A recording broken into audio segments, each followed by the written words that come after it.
নমস্কাৰ। এই মুহূৰ্তত অসমৰ প্ৰত্যেকগৰাকী জনতালৈ দিবলৈ ওলাইছো ডাঙৰ খবৰ। আজি হৈছে 13 জুলাই। আজি অসমৰ লাখ লাখ দুখীয়াসকললৈ কেইখনমান চৰকাৰী আঁচনিলৈ দিবলৈ ওলাইছো ডাঙৰ খবৰ। তো যিসকল মানুহে ভিডিঅ'টোত ক্লিক কৰিছে অনুগ্ৰহ কৰি ভিডিঅ'টো স্কিপ নকৰি প্ৰথমৰ পৰা শেষলৈ চাই থাকিব, কিয়নো এইটো ভিডিঅ'ৰ মাজত মহিলাসকলৰ পৰা আৰম্ভ কৰি PM কিষাণ আঁচনিলৈ কেইখনমান গুৰুত্বপূৰ্ণ খবৰ আপোনালোকক প্ৰদান কৰিম। অনুগ্ৰহ কৰি ভিডিঅ'টোত ক্লিক কৰিছে যদি ভিডিঅ'টো স্কিপ নকৰি প্ৰথমৰ পৰা শেষলৈ চাই থাকিব।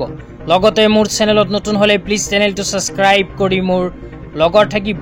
তো বলক ভিডিঅ'টো আৰম্ভ কৰি আজি প্ৰথমটো গুৰুত্বপূৰ্ণ খবৰৰ বিষয়ে বিস্তাৰিত জানি লওক। তো আপোনালোকে মোবাইল স্ক্ৰীনত চাব পাৰিছে ৰঞ্জিত কুমাৰ দাস ডাঙৰীয়াই এনেকৈ এখন আপডেট প্ৰদান কৰিছে।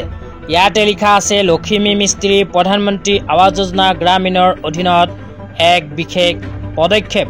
তো তাৰ পিছত আৰু কি লিখা আছে পঢ়ি শুনাই দিছোঁ।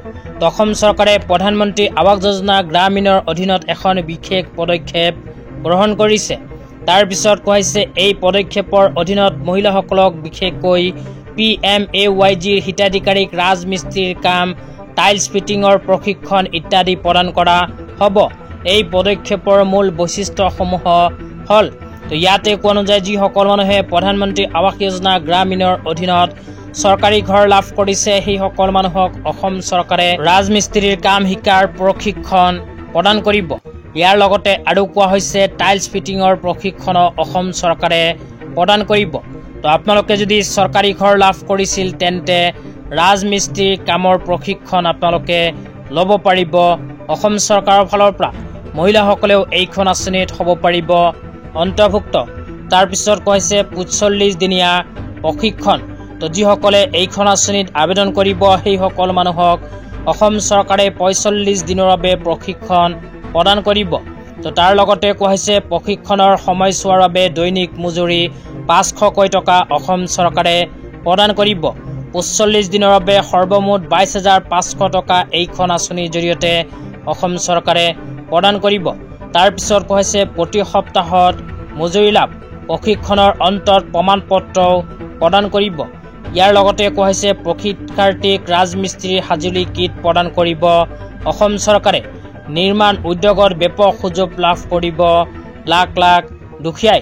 প্ৰশিক্ষাৰ্থীক টাইলছ ফিটিঙৰ প্ৰশিক্ষণো প্ৰদান কৰিব অসম চৰকাৰে। ইয়াৰ লগতে কোৱা হৈছে প্ৰশিক্ষণৰ অন্তত জ্যেষ্ঠ ৰাজমিস্ত্ৰীৰ ওচৰত অধিক বিনামূলীয়া প্ৰশিক্ষণৰ বাবে যোগ্যতা লাভ কৰিব। অধিক তথ্যৰ বাবে আপোনাৰ ওচৰৰ ব্লক অফিচত সোনকালে খবৰ লওক। তো আপোনালোকে যদি এইখন আঁচনিত আবেদন কৰিব বিচাৰে তেন্তে অতি সোনকালে নিজৰ ব্লক অফিচত গৈ যোগাযোগ কৰক।